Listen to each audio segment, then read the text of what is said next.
The Strangers, Chapter 1. The film starts off with a scene in the forest during the daytime. It's very eerie music in the background, and there's this man, maybe in his 40s, in a suit, running through the forest. He's being chased by somebody, and then the bad guys catch up with him, and they kill him. There's a tree blocks the view, so you don't actually see the kill.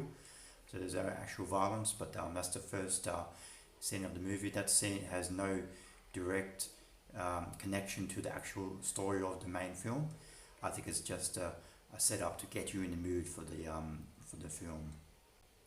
The next few scenes are setting up the story. There's this young couple, maybe late 20s, early 30s. She has a new job, so they're driving through America to get to this job. They end up stopping in this small town called Venus, and just less than 500 people, 460 people or something like that.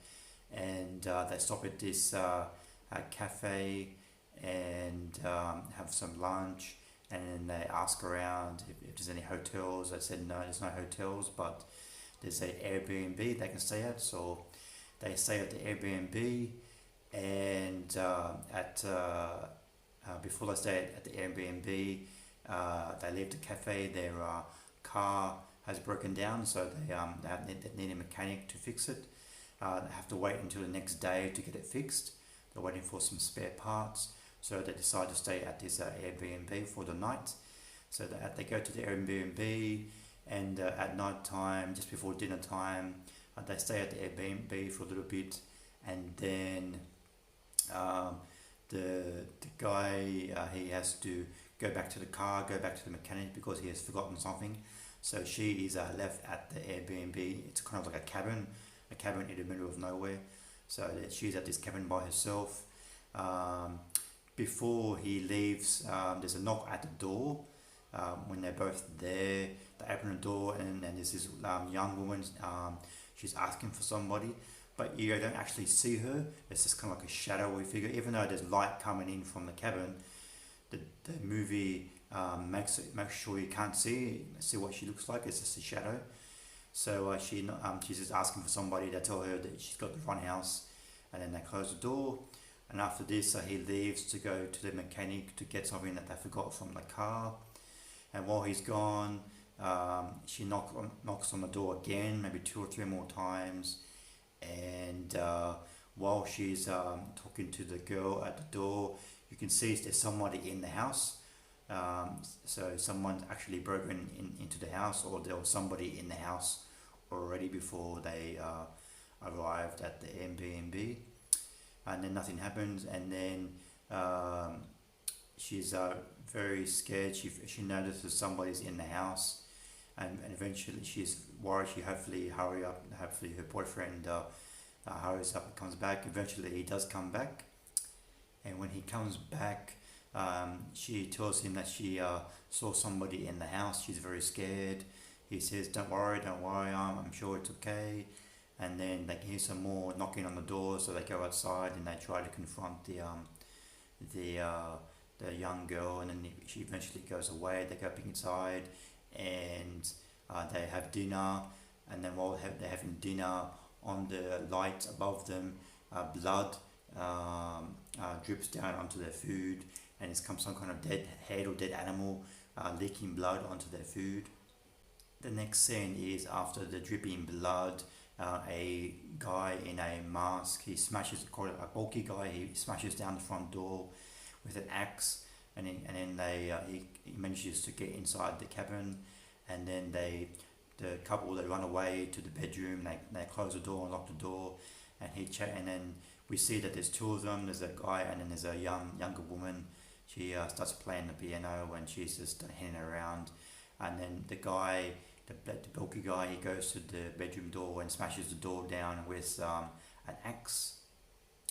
After the bulky guy smashes down the door, he just walks away, leaves, and then they escape the bedroom, and they go outside, and they try to get on a motorbike. They find outside the motorbike blows up, So they find a shed, kind of like a shed cabin nearby. So they run to the shed, and while they're in the shed, they find like a course, a little.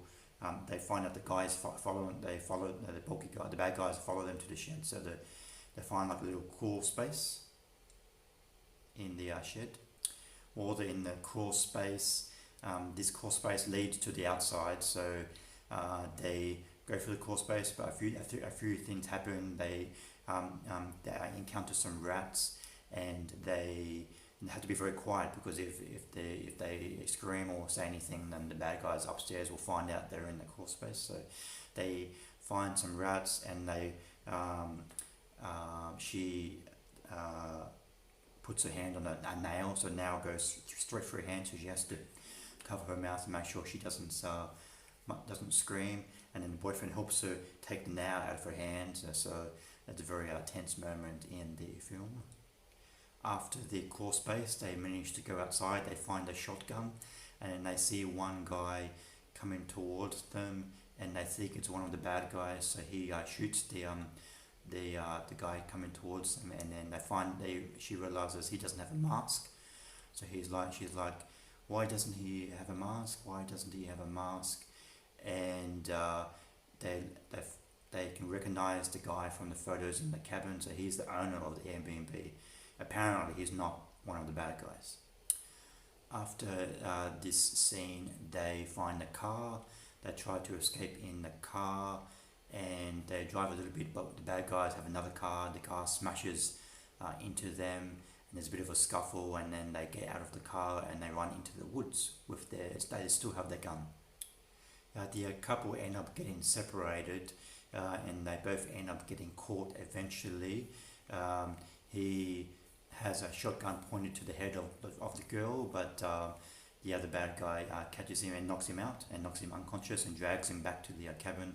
And she tries to call the police, and she's successful in calling the police, but she ends up getting caught by the bad guys, and she ends up getting dragged back to the cabin as well.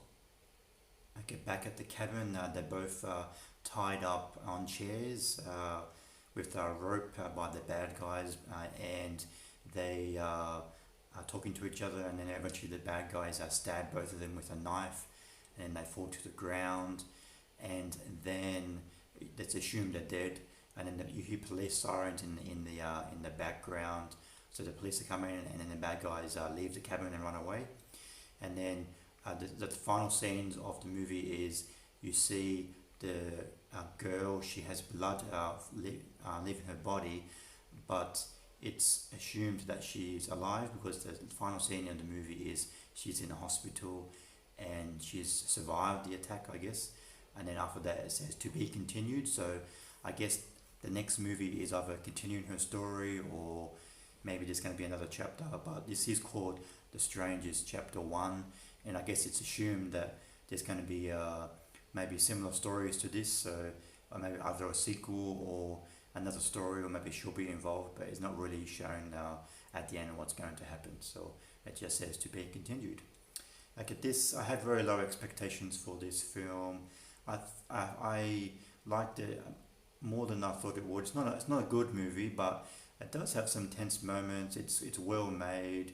It's not as good as the original Strangers movie with Liv Tyler and Scott Speedman, but it still has some good moments. Has some tense moments, so it's not as bad as I thought it was going to be. The main couple is likable. The two main actors, they're pretty good. So I think you could do a lot worse with The Strangers Chapter 2. I'm not dying to see the next one, but yeah, I didn't think The Strangers Chapter 1 was so bad. I give The Strangers Chapter 2 2.5 stars out of 5.